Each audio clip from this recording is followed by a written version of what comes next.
Hello, and welcome to Textual Tension. I am your co-host, Rachel, and every other week I hop in here and give you guys a little bit of an update about what's going on in our world. Hello. Hi, everybody.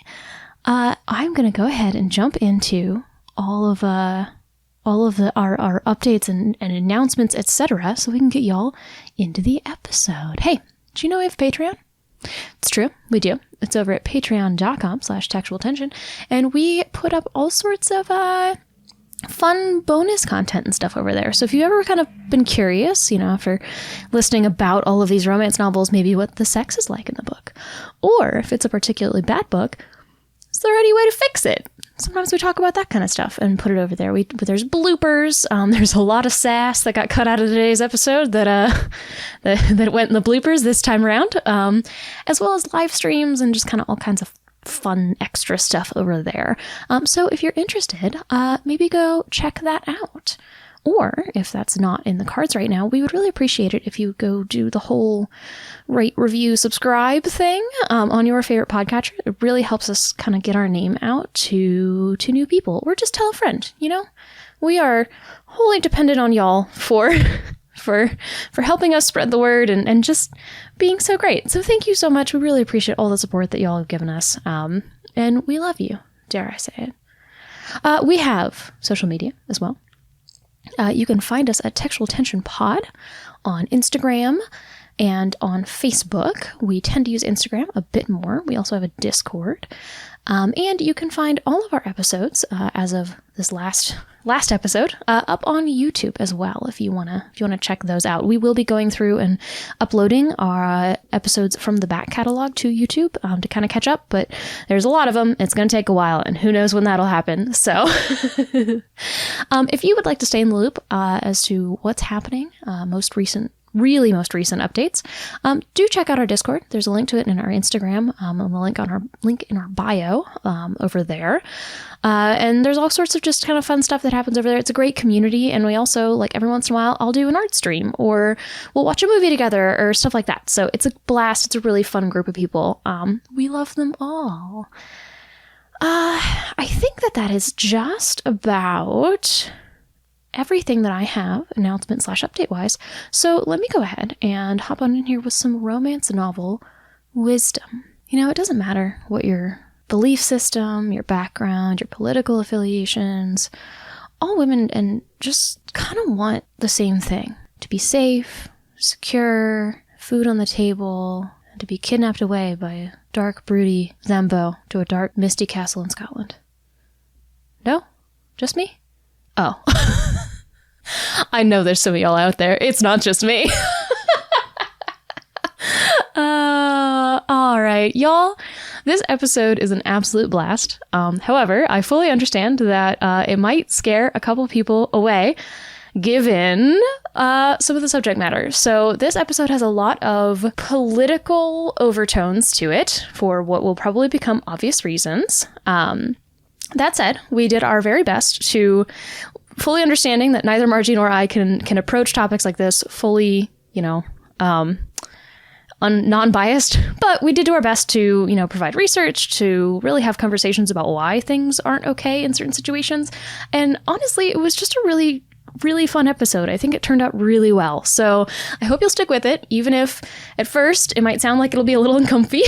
But I just wanted to give y'all a heads up in case that's not your thing. I get it.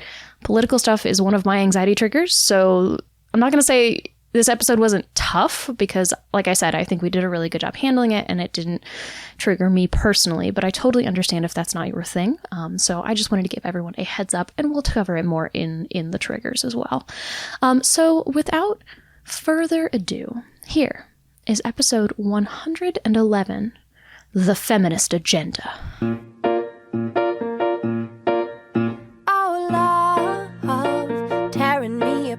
From the inside out, so I can see myself from the inside. Hello, and welcome to Textual Tension. Oh yeah, baby. A love-hate relationship with romance novels. I am your co-host, Margie. And I'm your co-host, Rachel, back from wherever I was. Every other week, one of us reads a romance novel and then summarizes it for the other unsuspecting co-hosts. This week, that co-host is Rachel. It's me. Hey, you, though. And together we unpack. What The fuck just happened? Oh, baby. I do love this. how when you introduced yourself, you almost made it sound like a covert secret, like you were on a covert secret agent mission or something of like, wherever I was. I mean, I'll never tell. Yeah, well, yeah, you were just skiing in North Korea. Apparently the slopes there are amazing. Except I did put pictures on our Instagram, so I guess I will tell. It's fine. It's fine. Yeah. It's fine. It's fine. It's fine. It's fine. I don't know why it would make a difference telling where you went on vacation. I don't think it would. I went to Japan. Yeah. I visited Yeah, a very good go. friend, and it was wonderful. Alexa, I love you. Yeah. Take me Thanks back. for being a listener. Yeah, take me back. And Yes. guest on the show a while ago. You can't take her back. Oh, well. She's mine. But- it was too long, Alexa. But It's too but- fucking long. But, I didn't have asthma when I was there. Suffer. You know what? Fair. It's not like when I went to Japan, I lost my diabetes, okay? We all have to suffer. You know what? Fair. Yeah. All right. So, Rachel, I wanted to tell you about how I came across this book. Because I'm so excited. Am I supposed to ask you what you're drinking first or after that? After. Got it. Yeah. I came across this book because I was thinking about, I was like, oh man, it'll be our first recording in the new year, which is crazy because it's the 31st. Yeah. And, what do you think about in the new year? Like maybe New Year's resolutions. Right. And then I thought of dear sweet, my Lord and Savior, Eugene Liang. And I don't know if anybody else watched the Totally Normal season of this latest Totally Normal season of Without a Recipe with the three Try Guys that have always been there, the only Try Guys that there have ever been. So help me God. But Eugene was good Eugene this season, which basically meant he was a patriot. So he made boba that was like about the oil industry. He tried to make an illusion cake of someone's face. And he made a bunch of other things that were just he made little bombs. They were so cute. And it was all about America. America, baby. I was inspired and I decided, I was like, you know what? I'm going to turn over a new leaf too. I'm going to try something new and different. So Rachel, I am handing this book to you now. Here you go. It is being sent. It is sent to you now. I'm so scared. I'll be honest, I'm terrified. You should be. You should be.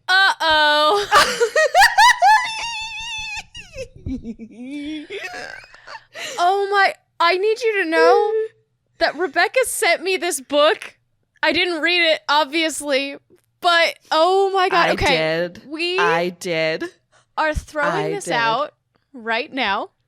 If certain political parties and or political things involving DJT, etc. bother you, maybe this isn't the episode for you. Maybe you skip to the one in 2 weeks from now. But this book is called Ladies First, a MAGA Hat Romance Book 1 by Liberty Adams.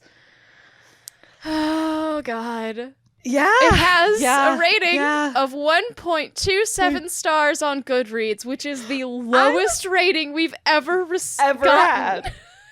Ever. That's impressive. I will say, and one of the comments was one of my favorites. It was something along the lines of, I wish I couldn't read. Oh, yes. I remember that one.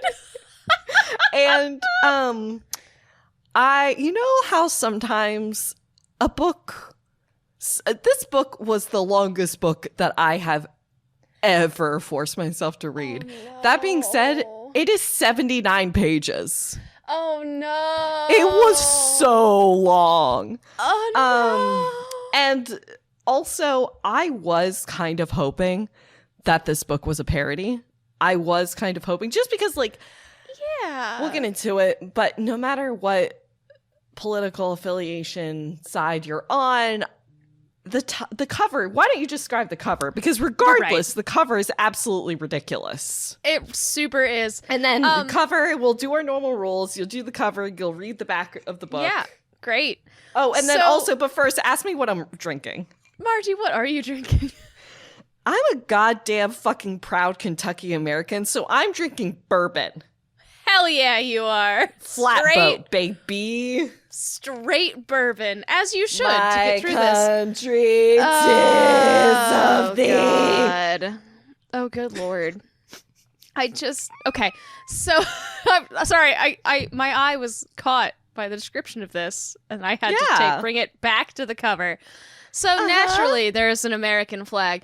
Oh, I feel like we should also say Margie and I both live in the United States of America. I do not believe throughout the course of this 110 episodes of our podcast that we have made our particular affiliations, thoughts, and feelings abundantly clear. I was going to get into it. Oh, great. Okay, cool. In that case, American flag behind two people. One of them is wearing like one of the I don't know the specific term for it, but the tan sort of military fatigue kind of shirt with a buzz cut, and the other is a very attractive woman. She looks kind of like she's from the 50s. She's so pretty, and she's got the cutest little like blonde bob haircut just beneath her ears.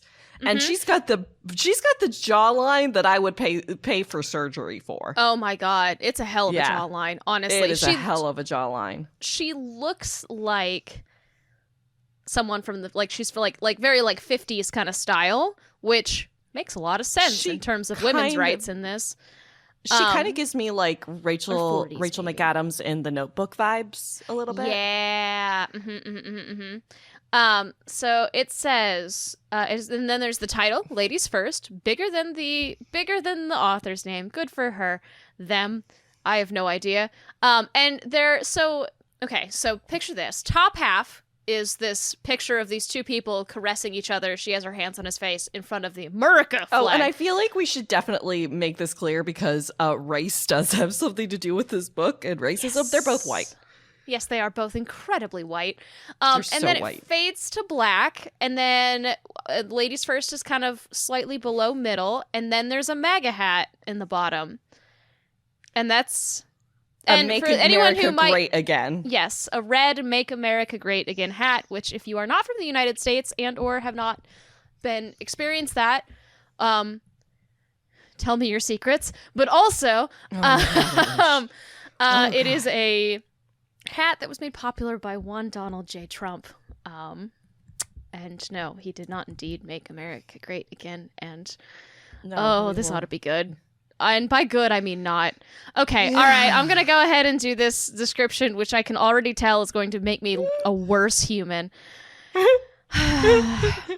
When Patriot Mike rescues feminist Ricky from a post-Trump rally riot, the clash of opposites sets off sparks between them. I thought they would have said fireworks. Missed opportunity. But the gentleman giant refuses to leave the side of the spunky half pint until he and his pickup truck deliver her home, safe and sound, which is creepy as hell. Ricky attends the rally to scoop the racism of the Trump crowd in a blog post. I'm sure she found it. But she's forced to spin a false narrative. What? When her mistaken assumptions fail to materialize. When Ricky's lies get Mike doxxed, and his construction work site becomes the target of anti-fascist thugs, his righteous anger forces her to reckon with the truth. Ricky wants to fix the damage and regain Mike's trust, but that means facing the wrath of the liberal mobs. Will Ricky find the courage to leave the left for a lifetime of old-fashioned true love? Margie, I want to light myself on fire. You want to light yourself on fire? I say doing a little dance because I've literally lost my fucking mind. Oh, sweet God. Yeah. Oh, boy. Oh, and you know what the worst thing of the part of this is? I paid $3 to read this. That is $3 on Kindle. It sure is. That is $3 that I want to thank our patrons for. If anyone wants to know what Liberty Adams was doing during the initial round of quarantine, this book was published on November 7th, 2020. Well, and that's a point that I also want to make. This book came out before the insurrection. So I think that is very interesting. Yes, so, it did. And like I said before, I don't think that this book is meant to be a parody. I think it's meant to be seriously taken. I had to double check even after reading it. I checked Liberty's website. It does seem like they wrote this because I don't know if it's a man or woman who wrote this. I think it's a woman because on their biography on the website, they mentioned that they have a husband and children. So we're going to assume. Okay. But so I did just finally. Can I just say I did just go ahead and scroll down real quick because I want to get the exact quote, and my favorite comment is favorite rating is the 1-star rating that says, "God help me, I wish I couldn't read." No punctuation, no commas, just that's it, up and down. Oh my God. I mean, like I said, this book was it was 79 pages, and yet it was so insufferably long. Like, I was on my Kindle on my phone. I was doing it by like 10% at a time because I just could not stand it that much. And but to get into this book and to also, and I know that this is a sensitive topic, not just for all, honestly, I feel like for everyone, like from 2016 onwards, politically, it has been so hard. It's been so damaging to the United States. Mm-hmm. And it's been a really sad, hard, tough road. And my greatest fear, I really tried to do this episode with as much with as much research as I could do that wasn't opinionated, because I didn't want to vilify anyone. I understand that there are a lot of different opinions that people have, and they're absolutely allowed to have those. And I understand that this is like a very triggering subject for a lot of people, and I understand why. Me. Exactly. If you're triggered by this, know that you're in the same boat. This is something that is a particular anxiety trigger for me. Margie and I actually discussed it a little bit before recording this to make sure I'd be okay with it. So I totally get it, is what I'm saying. And I think that the important thing is that our podcast has always taken the approach of believe whatever the hell you want, as long as you're not hurting somebody. Exactly.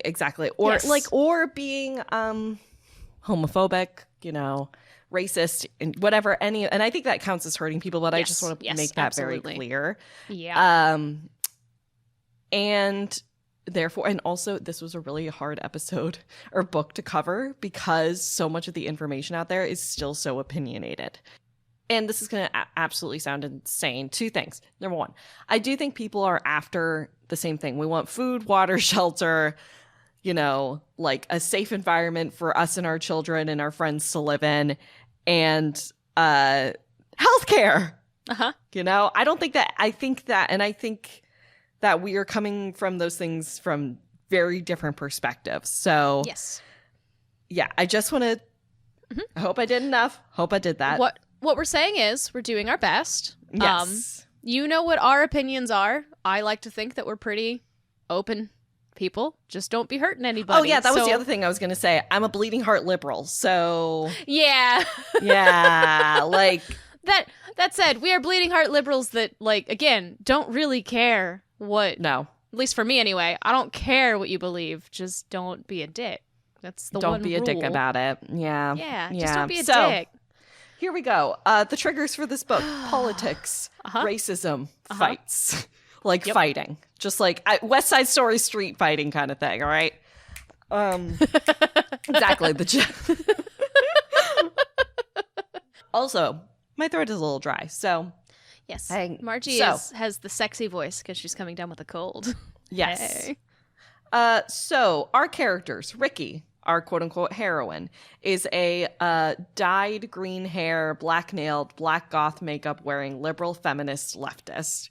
She's currently working on her gender studies master's and is keen to join the quote-unquote feminist sisterhood.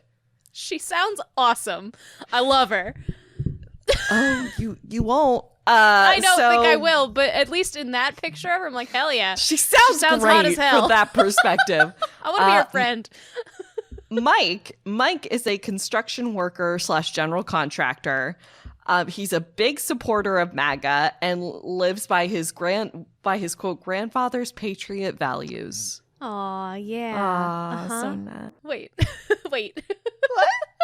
What? So this story begins with Ricky. She's headed to a Trump rally for the feminist sisterhood. What does that mean? What is the feminist sisterhood exactly? Oh, we'll and get how into can it. I join? Well, you don't want to. So okay. She's there.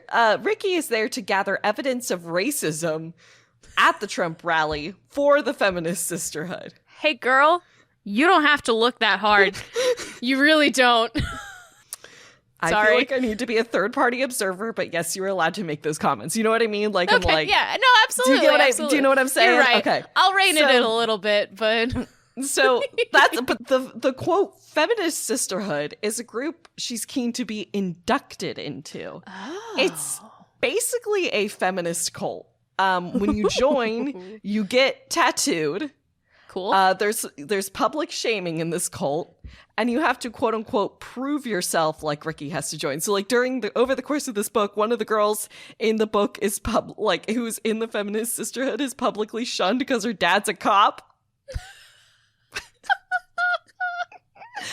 So per research, there's no quote unquote feminist sisterhood, anything by that name that actually exists at least at a large scale. Like it might exist somewhere, but nothing that you can find like on a basic Google search after a few pages. Also, I couldn't find any evidence of this sort of culture that's like depicted in this feminist group existing anywhere in the United States, where you have to get a tattoo, where you have to sign your life over, basically. Like honestly, those sorts of groups really don't exist in feminism groups. Right, I was going to say, you know what it sounds like? It sounds like NXIVM, which famously was exactly not a feminist organization. Right, but they tried to purport it as one. They tried to say, like, this is a women's empowerment intergroup of NXIVM. And it's like, no, it's not actually. It was run by a absolutely psycho white man. Yeah, exactly. Yeah. Mm-hmm. Yeah. That's what it sounds. So, it sounds very NXIVM to me. It sounds very, exactly. So it's very NXIVM. But she's trying to get inducted into the group. And and then the last note I have is that the largest feminist organization in the US right now is actually called NOW, or the National Organization for Women. Neat. They don't require anything other than a donation to join, and that donation goes on to support reproductive rights and justice, economic justice for women, ending violence against women, racial justice, LGBTQIA rights, and constitutional equality. And can I just say, after we finish recording, Textual Tension will be making a donation. Hell yeah. Hey. But Ricky is not looking to join now. She is looking to join the feminist sisterhood. And in order to do that, she has to go undercover at a Trump rally and take pictures of people being racist, or take videos of people being racist. That's might be a little bit difficult given her goth vibe. Right. Again, sorry, scene. It's the brightly colored hair. But like, don't get me wrong. Love what you're doing, but that's going to be maybe a little tough. Well, and it's a problem because at the rally, Ricky's shocked. She doesn't see any overt racism anywhere, and in fact sees many people of color in the crowd, because you can't have both. Yeah, she's like, wait a minute, why are all these people of color here? Like, no. Don't they understand that these people are racist? No, don't worry. I have a black friend. Exactly. Oh my god. We don't need to get into, hey, y'all, even if you don't, totally throwing away everything. Even if you don't see racism, does not mean racism is not happening within a particular organization or group. Microaggressions are a very real thing. Okay, well, sorry. also systemic racism exists. Systemic racism, like, yes, exactly. It's all around us. Yeah, you know, it is. It's like the Force, unfortunately. Yeah, I mean, yeah, it's like the Jedi Council, my man.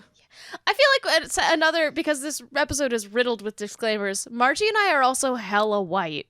Yes, we are very white. We're as white as these characters on the cover. And we're so sorry. Yeah, we're so sorry. We know. Yes. Yeah, we get it. Yes. Yeah. Yep.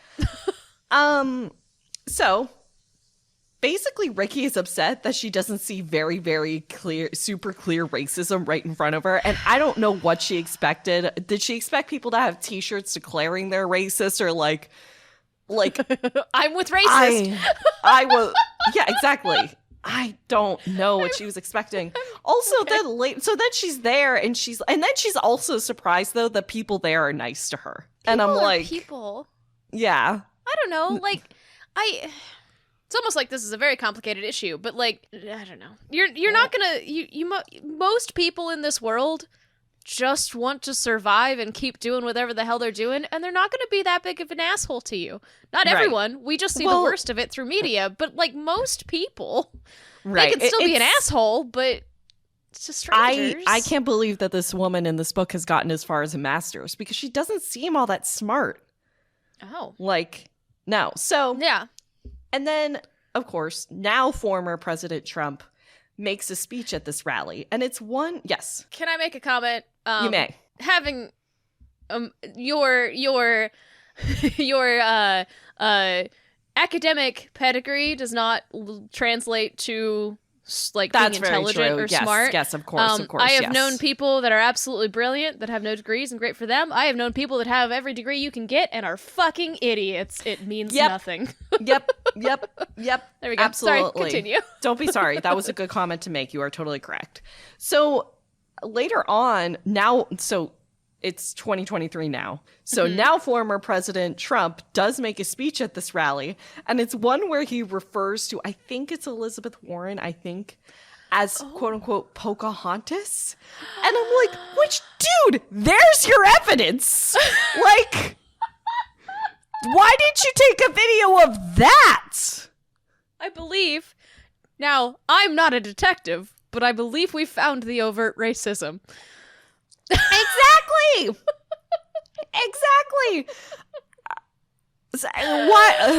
What? I can't.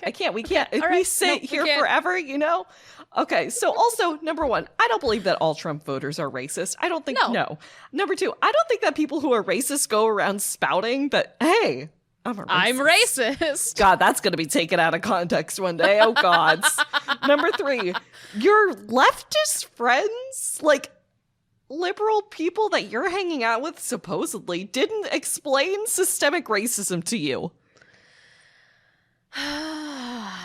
Look, Margie, it's a complicated topic. Okay, yeah, sure, whatever.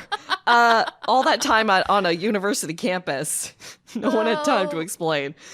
Ricky also tries to buy an AR-15 from some sort of vendor at the rally just to try it out. She just wants to be like, yeah, they just handed me the gun, even though I had an ID for a 16-year-old. Like, Well, okay, I have so many questions. First off, why does she have an ID for a 16-year-old? No. You know what I'm trying to say is that, she's trying to explain that they would just hand out AR-15s. Just hand out that's what she. AR-15s. Oh exactly. My God. Exactly. Okay. And so she points to, and the guy is like, "What? What's an AR-15?" And she's like, "That one on the picture, which is an AR-15." And he's like, "Oh, it's the this long ass title for it." And it's like, even on Fox News, I'm pretty sure they call them AR-15s, but whatever. Yeah.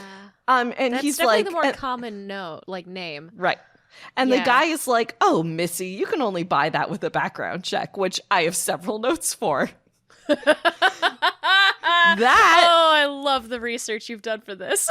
That is only true if you buy from a licensed gun seller. But an unlicensed seller, one at a gun show perhaps or online, can still sell you a gun. Number two, the reason why this is true is because of a vague law called the Firearms Owner Protection Act. Act. It basically states that if you buy from an unlicensed dealer, which from what I understand is not illegal to be unlicensed, then you don't need a background check to buy a gun. And that, remember, you only need a background check in certain states, but we'll get into that. So basically what I took to understand from it was that being an unlicensed gun seller is basically like trying to sell your own car. You don't need to be at a dealership to sell your car or have a dealership to sell your car. You don't need to like be a licensed gun seller to sell a gun. Right. So unless you live in one of the only 21 out of 50 states that do require a federal background check to purchase a handgun or a semi-automatic. So it's not true. Like this guy, like basically this author is just spouting nonsense. Does it say where this rally is? I tried to actually figure that out to see if it was out of the 21 or 50 states. I tried to figure it out from taking the Trump speech, like this text from it that they had, and I couldn't come up with anything.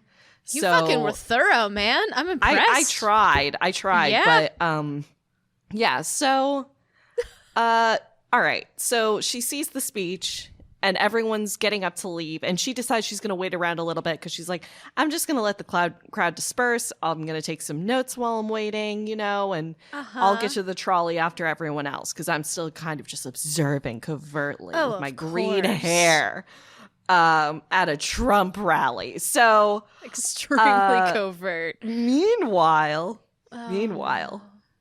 Mike has been watching her this entire time. He likes the green hair. The entire time, I mean, from the time she got onto a trolley to go to this rally. Oh, that is horrifying. And he gave up his seat on the trolley to give to her. And she was like, no, I'm a feminist. I don't need to sit down. Bitch, take the seat. If some dumbass man is going to give me a seat, I'm taking the fucking seat. I was going to say, if I got on public transit and someone's like, here, you can sit here, I'd be like, hell yeah, thank you. It's a seat. I don't know. Have you ever been on public transit? It's a good question to ask. Yeah, it's a good question. Can I just say, you're totally right in terms of, I'm going to make more comments because I can, but, you're totally right in terms of, trying to take kind of I don't want to say neutral because neither of us can ever truly be neutral, but still trying to show both sides and show research. I'm trying to put this in context of literally any other novel. If in any other book that we read, say it's a mafia novel or a spy book or historical whatever, if some dude sees a woman and follows her for hours before meeting her, knowing her, anything like that, yeah, that's creepy no matter where it happens, huh? Doesn't matter if it's in this context. He's doing it to protect her because she doesn't know how to take care of herself, and it's obvious. I'm sorry, my brain just short-circuited. Yeah. I'm sorry. I just literally heard static. Am I having a stroke? Do you smell toast? Oh, sorry, baby. I just bopped at Athena. Oh, she's fine. Very bad She'll survive. The wet will forgive you. But will her mother survive this? So during the rally, Mike has been keeping a close eye on Ricky for actually two reasons. Number one, because he's a quote-unquote gentleman who has the same values as his grandfather. Okay, whatever. Milady. Exactly. And she doesn't know what she's getting into. Like I said before, she doesn't know how to take care of herself. And number two, because her breasts were, and I quote, firm and well-shaped.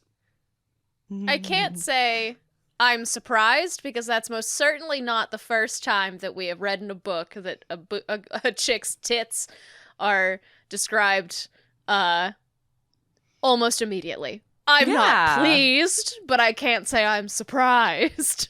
Well, it's actually lucky that he was basically following her, because as Ricky is finally leaving the rally, she's attacked by anti-fascists.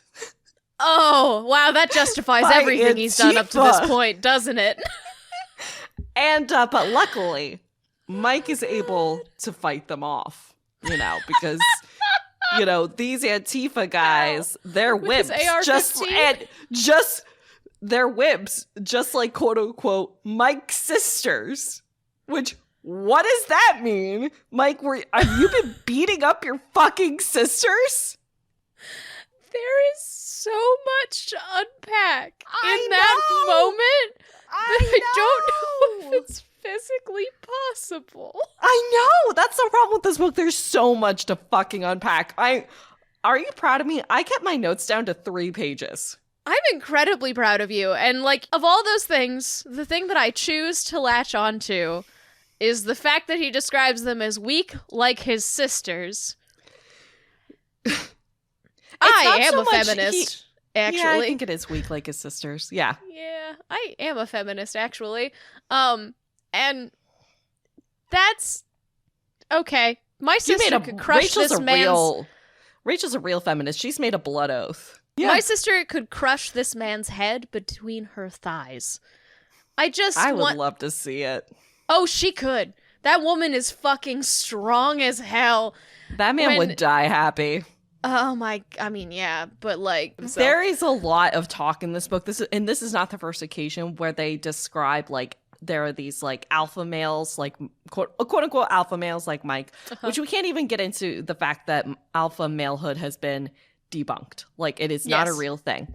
Yes. And, like, quote-unquote wimps. Like, there's a lot of that kind of, and if you're in MAGA, you are an alpha male, and if you are not in MAGA, if you're like a liberal, then you are a wimp. However, I'm going to argue. Oh, I can't say it. I will say, you're doing an amazing job of like props. I will say, however, this could be wrong, but don't quote me on this, but I'm pretty sure that's really close to incel methodology or like thought process. That's very interesting. I'm pretty sure it is. Yes. I did not think of that, but I think that that's true. Yeah. Yeah. That's really interesting. I'm glad you brought that up. Yeah, it's extremely incel-y. So incel is involuntary celibate. It is the idea that, I'm not going to do it justice. Look it up. It's complicated. There's a lot, and it's gross, quite frankly. Well, and one thing that Mike meant. So Mike gets Ricky away from all this, and gets her to his truck. And there's a moment where Mike mentions that like the Antifa people, the anti-fascist people who attacked them, were quote unquote paid to be there. Which by who? So I did some research. I was like, where is this coming from? Yeah. I don't understand. So there was an article that came out after the Charlottesville riot, which was full of a bunch of disgusting people, racist people, basically were there. And that's not that is just that is fact. That is fact. And this article claimed that protesters were hired to be at the Charlottesville riot. Yep. So that was later debunked, and so I went digging a little bit further, and I was like, I want to see this article. Found the article. I've never been so horrified in my entire life. I won't even mention the website name.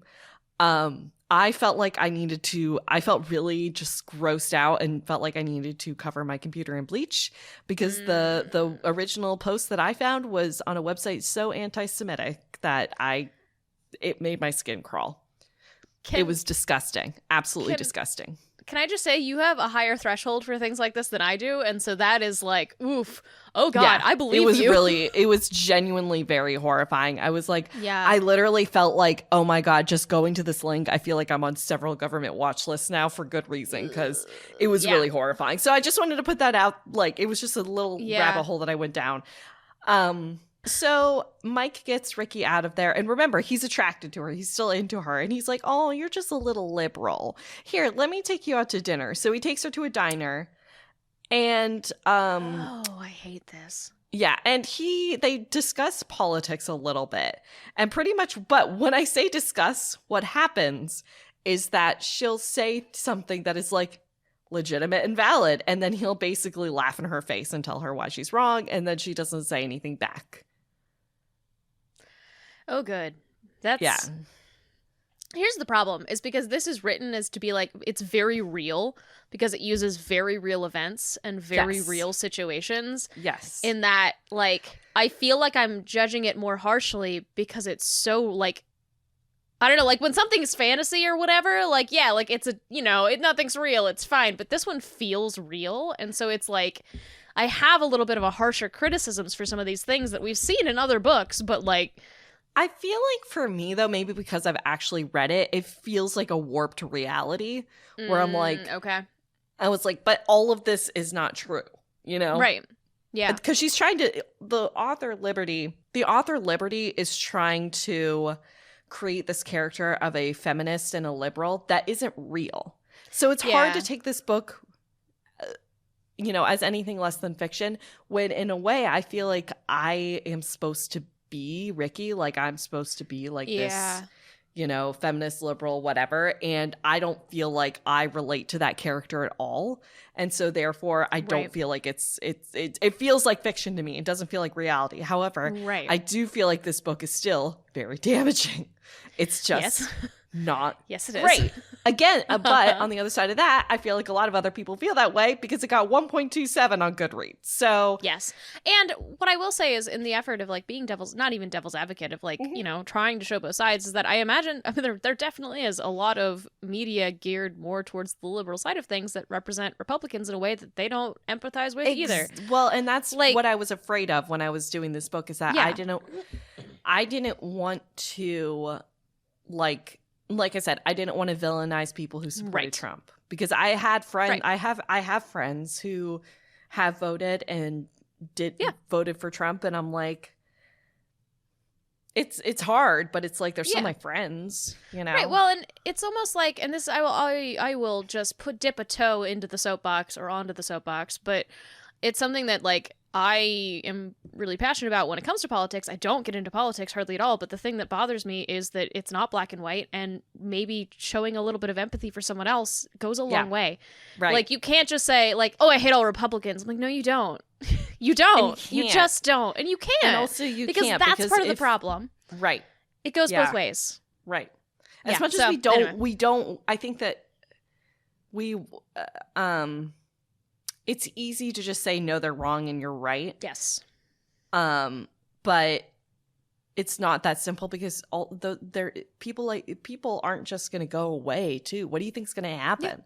Like, people can change their minds and their opinions, and they're a lot more complicated than that. So, you know, you can't just take a person too at face value as black, you know, not literally, but obviously, but like their morals as black and white based on their political party. Right. And that said, no matter what setting this was put into, if I were in this woman's situation, I would be terrified. Yes. There's your segue back to the plot. All right, back to the plot. So after the meal, which I found to be very awkward, Mike takes Ricky back to the house that he shares with his sister, Michelle. Because, Ricky does ask, can I not go home yet? Because before she goes, because she wants him to drop her off at her parents' house. And I can't remember exactly the reason why. I think she has a dinner there or something. But she's like, I was planning after I got back from the Trump rally to wash the stuff out of my hair, like the green color out of my hair, and take off this makeup. So it would be, if I could do it at your house, because it's sort of on the way to my parents, that would be great. Because she's only a liberal, you know, Monday to Friday. Saturday to Sunday, she's conservative. Yeah. Of course. So, I don't know. I'd rather do it in a truck stop, personally. We'll get into it, but I don't think that Ricky is actually a bleeding heart liberal. Okay. All right. Yeah. So, bold claim, Margie. I'm curious to see what you're supporting. I know. That would be. So, Ricky, it's a time a day or two passes, and Ricky writes a blog post about the events that transpired at the rally. Well, she writes a blog post, but it's a lie. Lies. Yes. She basically says that it was, quote unquote, a redneck who attacked her and the anti-fascists who protected her. Okay. Yeah. Okay. Yep. Okay. Yep. Sure. Yep. Sure. Yep. Great. Yep. Cool. Yep. Cool. Good. Thanks to this blog post that gets a ton of hits, on the liberal leftist media, whatever. Probably on the liberal leftist TikTok.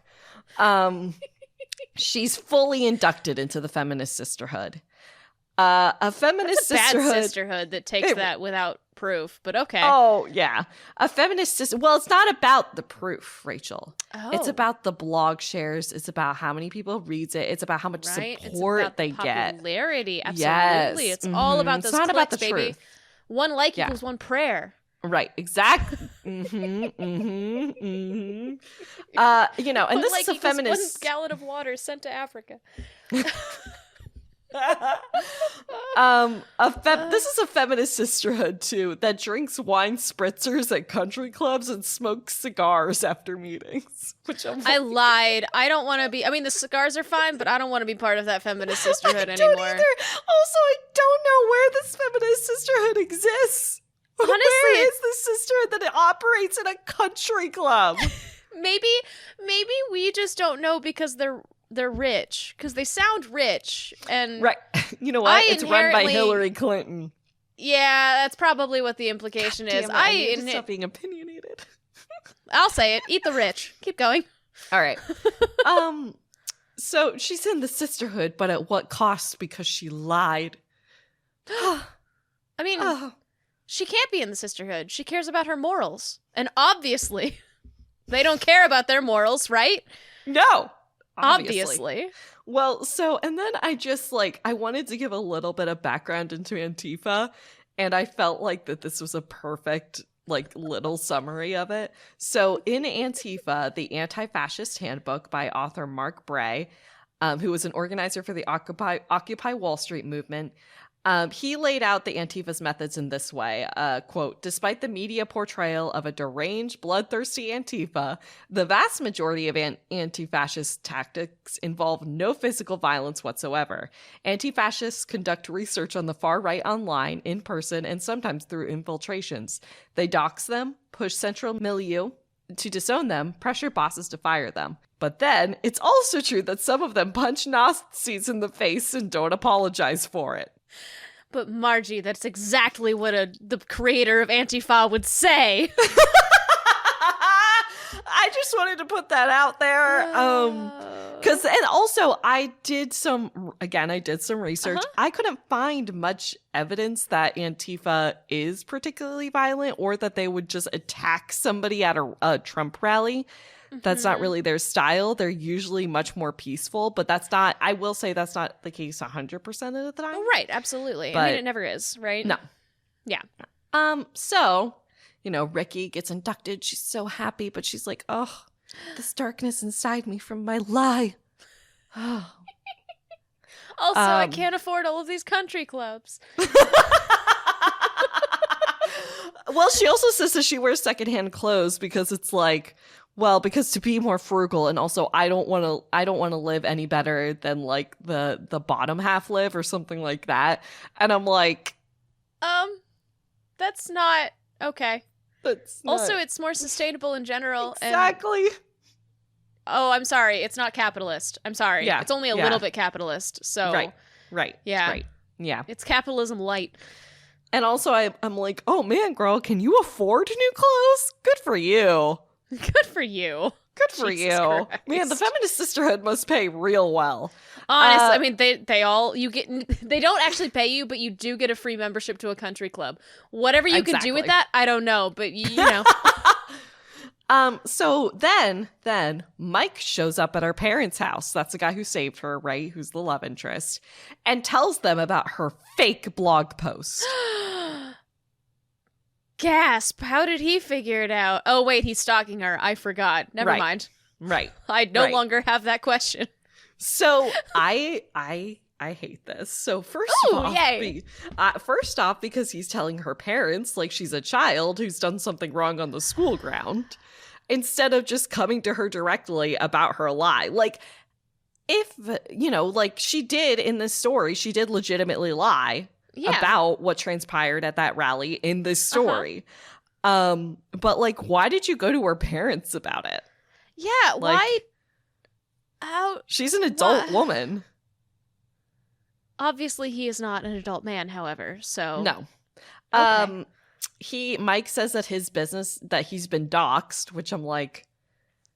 Do you think Liberty knows what doxing means? I don't think that she really does. I think that she thinks that, like, that liberal leftists are just going to, like, create a list of all of the people who voted for Trump and just, like, publish it online, and then suddenly she's going to be... Yes.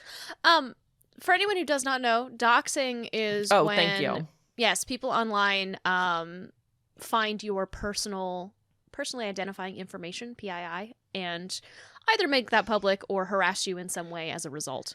So they might find your name, your address, important information about you, and harass you. So there you go. That's doxing. Yeah.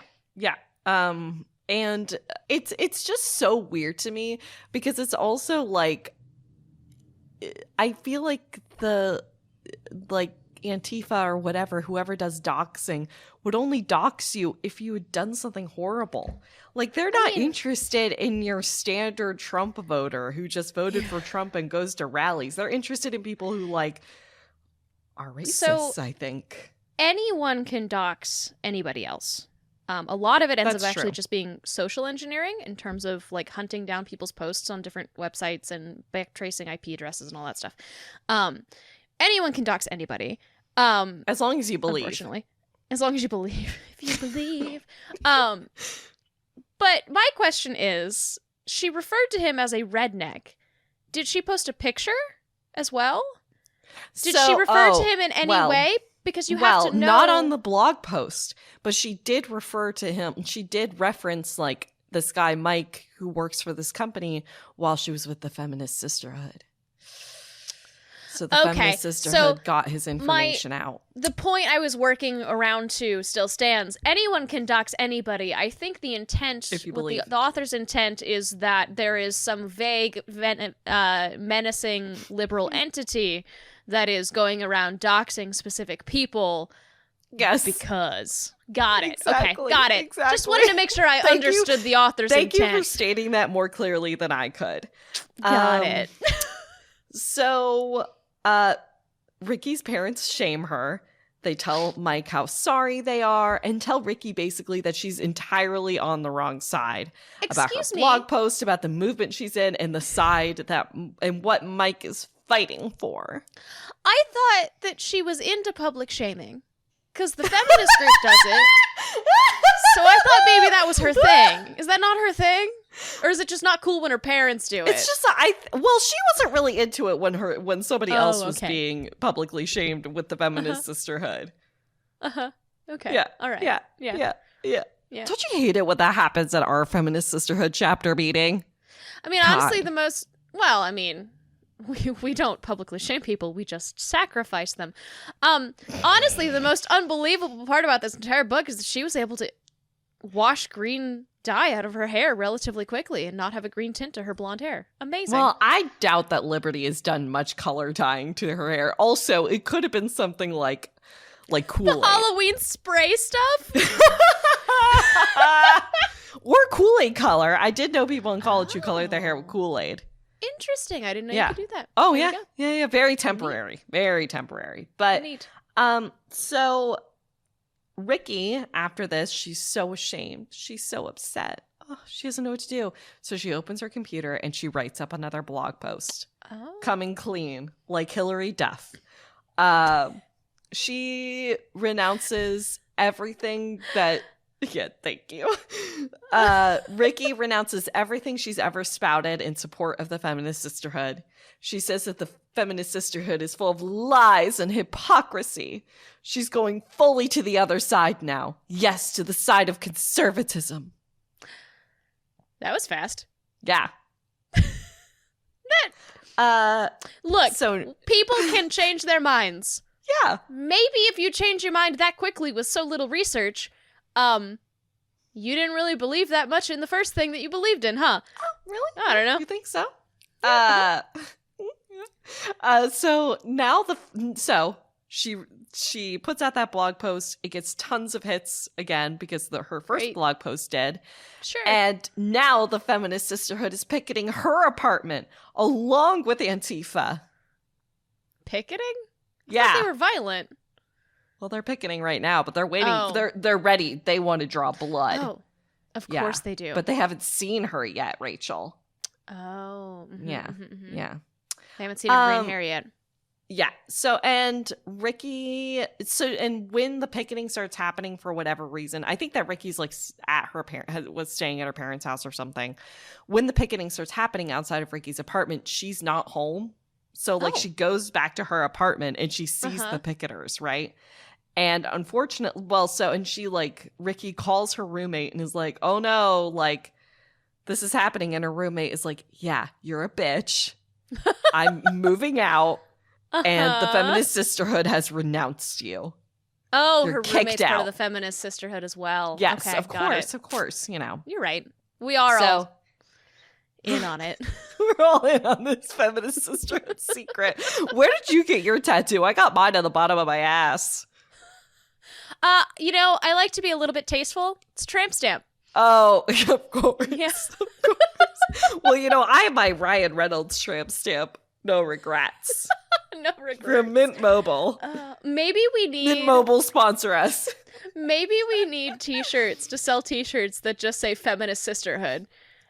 Oh my God. I would love to reclaim the name Feminist Sisterhood Feminist from Sisterhood. Liberty Adams. And it has to be like witches dancing in a circle naked or something. Yeah, so okay, I'll noodle so it. It shall be. So it shall be. I'll noodle it. Yes. But Ricky needs to get her stuff out of her apartment, right? To get back to the story. Yeah, she doesn't need her life. No. Well, she still needs to like pack a bag and shit, get her money out of there. So who does Ricky call? She calls Mike. Ghostbusters. Well, she should have. They would have been better about it. But Ricky calls Mike because she knows he's a gentleman with old-fashioned values who will help a woman in need. Call your dad. Well, her dad already hates her. Oh, right. Right? Of course. Remember? Yeah. Forgot. Disowned. So, and Mike agrees, but only once Ricky starts crying over the phone.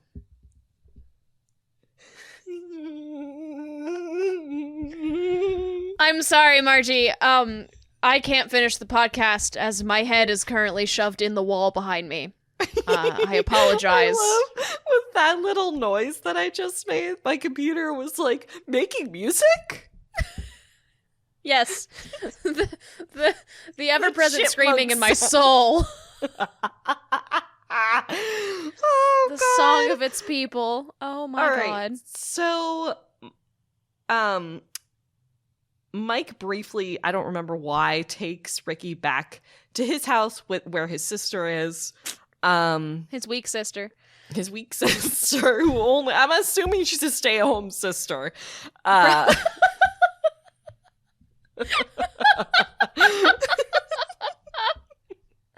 Got me. That one got me. Me too. There's this line, which I absolutely hated, where Michelle's like, what are you going to do with your life now? And Ricky's like, oh, well, I guess I've been reading all that, liberal media shit. I guess there's so much else conservative stuff I have to catch up on. Good thing she doesn't have to support herself because she's attached herself to a man. Oh, well, not yet, because Mike drops her off at her parents' house. Mike drops Ricky off at her parents' house. And Ricky's like, can't you forgive me? I'm crazy about you. Why? When did that happen? I'm so into you. It just did, Rachel. Okay. I don't know what to tell you. Sure. And he's like, no, we'll never get along. And he speeds off. We in his Ford are F- never, ever getting back together. He speeds off in his Ford F-150 oh, God. into the sunset with a bald eagle behind him. Not on a horse. I would have assumed riding a stallion. Exactly. Well, so that he goes home back to Michelle, and he's like, oh man, I feel like shit. And he's like, and Michelle's like, yeah, because you're in love with Ricky. And he's like, no, I'm not. She's a liberal. And Michelle's like, does she seem very liberal to you now? Because she's now like, her normal hair color is back. She's dressing conservatively. Her goth makeup is gone. Sailor Moon transformation ever. Oh my god. So MAGA prism power. Makeup.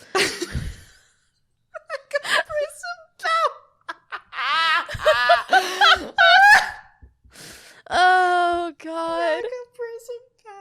So Mike's like, shit, I fucked up. And Michelle's like, well, it's not too late. You can still meet her at the tattoo parlor where Ricky She's getting it removed, isn't she? No. Oh. She wanted to get a tattoo anyway, but she was supposed to get one for the Feminist Sisterhood, but because they kicked her out, she still has this appointment.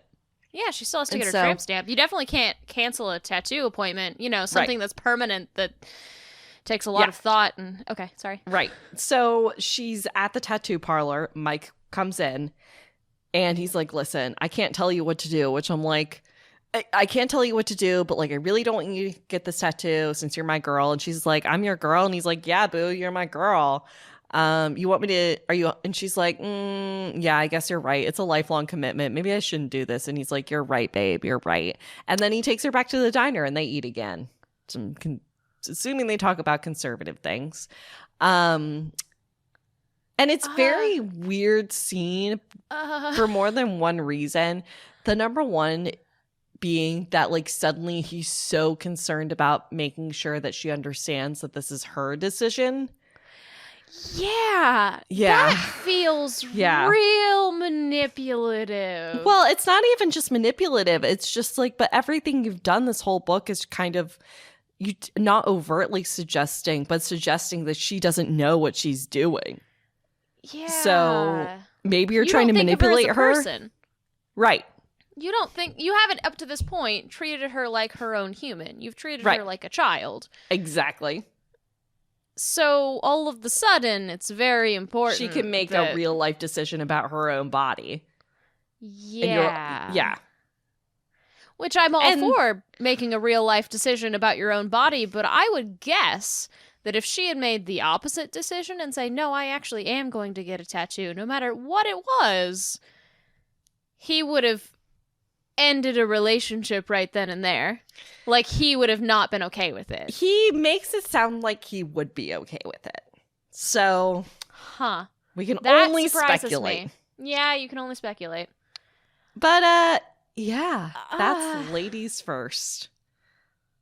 I cannot believe that I have in some way consumed this book. And I realize I can't believe that you read it. First of all, props for getting through that. But more of when Rebecca sent me this book, it was absolutely not.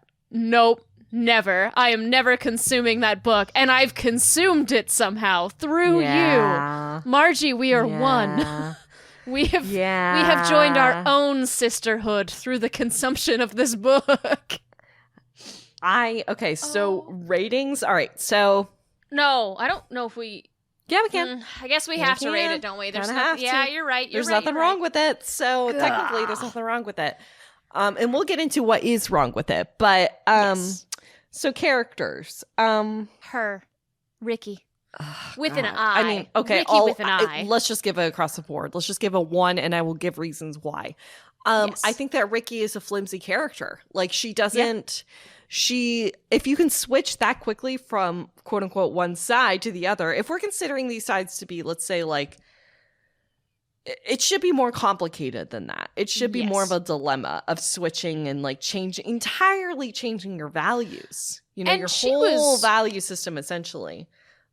Gaining values as it is interpreted in the book. And she was exactly. going hard in the paint on the liberal side. Like, that's a big. I'm not saying people can't make a switch like that, but that is a It's a big flimsy switch. reason to make that switch. Yeah. And so then on the opposite end of that, though, the author didn't really do a great job with Mike either, because talk about one-dimensional. Like, the only scene where he has kind of like a crisis is at the end of the book where he's like, oh man, I lost my girl. Like, and I lost my property. I lost my and also he considers women to not be able to take care of themselves, which hard pass on that one, Sonny. The only time that we ever learned anything about his personality, and I use that term very lightly, is that when they're in that diner and he's just laughing at her beliefs.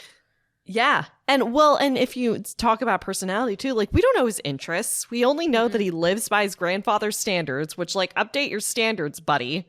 Also, we don't know what those standards are. Yeah, we don't know what those standards are, other than, like, his grandfather was old-fashioned and gentlemanly. Like, that's it. So we don't really know anything about Mike. Oh, and that they're both white people. Yeah. We do know that. We know they're both white people. So I have to give him a 1 too, just because honestly, I don't know much about him. The only reason I know about Ricky is because more of the book is written from her perspective. Margie, we rated Sasquatch higher than this book. Yeah. I would rate Sasquatch higher than this book. This book was, and then, okay, so let's get into what's next. The plot.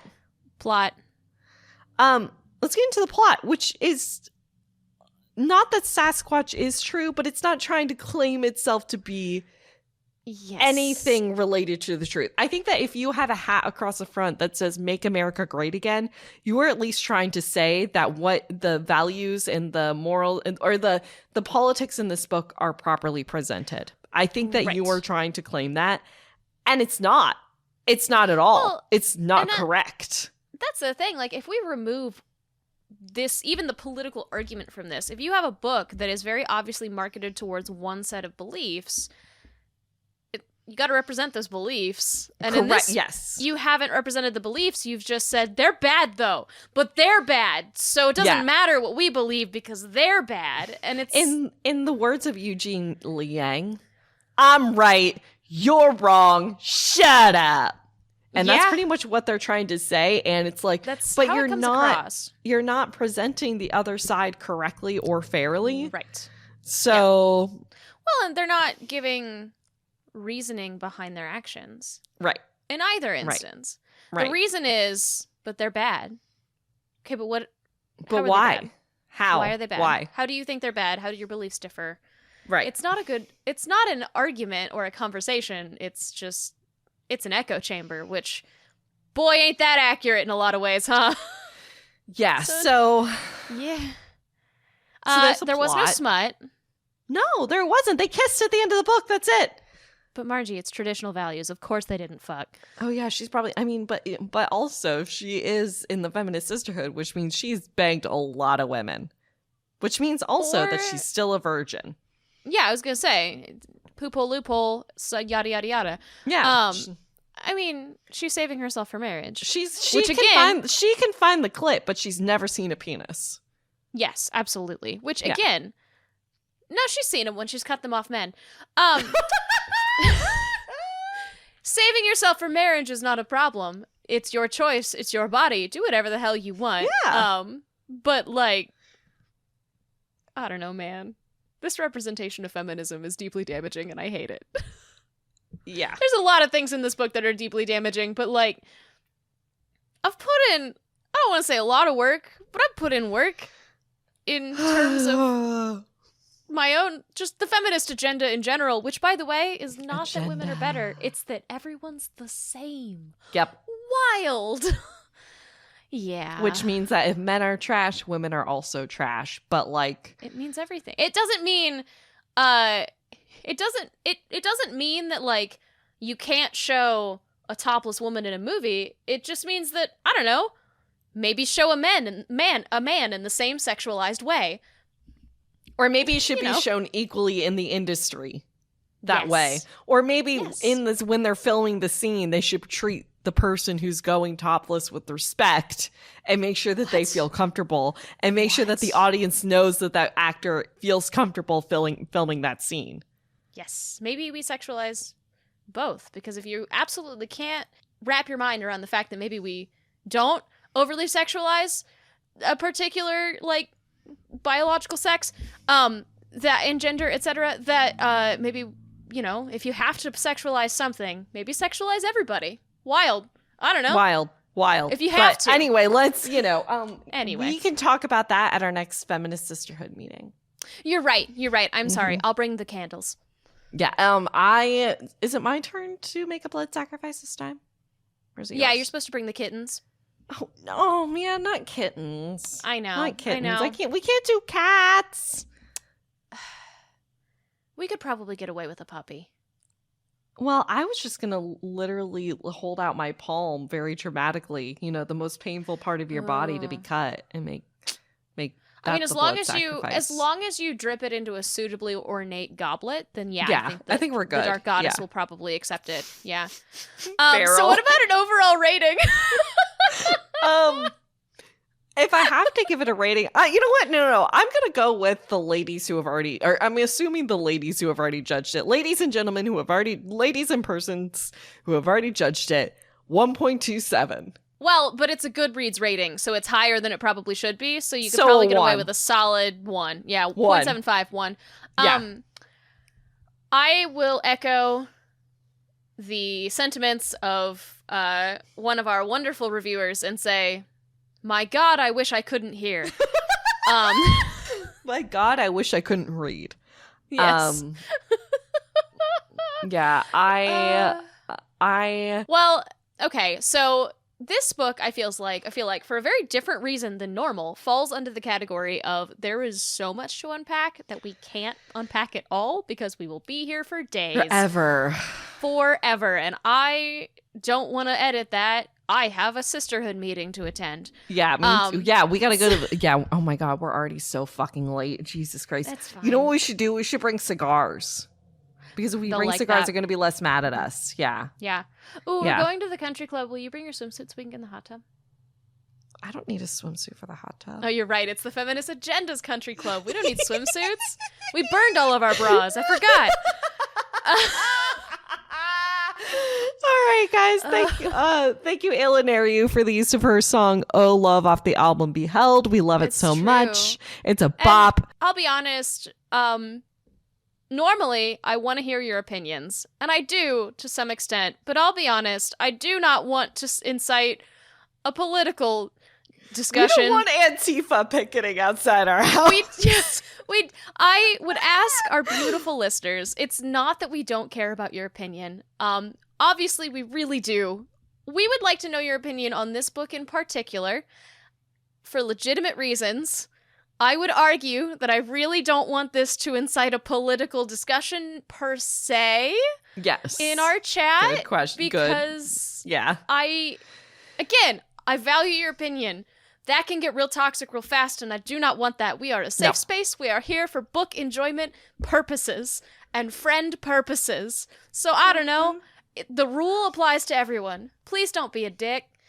If you are part of our community, we love you. Mm-hmm. And I don't think you're dicks. But anyone else, I don't know. Please don't be a dick. In general. Thank you all so much for listening. I realize if you did make it through that, thank you. I hope you did. It was a great episode, honestly. Legitimately very, I'm not going to say fun per se, but that mixed emotion of I enjoyed this and also hated it. Yeah.